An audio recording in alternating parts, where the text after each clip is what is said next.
శ్రీమద్భాగవత మహత్యాన్ని తెలిపే పద్మ పురాణాంతర్గతమైన నారద సనకాదిర్షుల సంవాదము సూతుల వారు నైమిసారణ్యంలో చెప్తున్నప్పుడు శ్రీమద్భాగవతానికి అంత శక్తి ఎలా వచ్చింది అని సౌనక మహర్షి ప్రశ్న వేశారని, దానికి సమాధానం కృష్ణ ఉద్ధవ సంవాదము అని తెలుసుకున్నాము.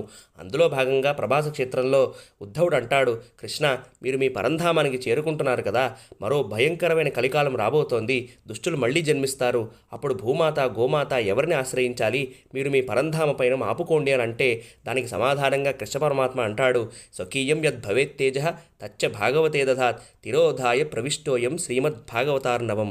ఉద్ధవ, నా తేజస్సునంతా కూడా నేను శ్రీమద్భాగవతంలో పెడుతున్నాను అని చెప్పి అంతర్ధానమయ్యి శ్రీమద్భాగవతం అనే మహాసముద్రంలోకి ప్రవేశించాడు కృష్ణ పరమాత్మ. తేనేయం వాంగ్మయీమూర్తి ప్రత్యక్ష వర్తతే హరే సేవనాత్ శ్రవణాత్ పాఠాత్ దర్శనాత్ పాపనాశిని.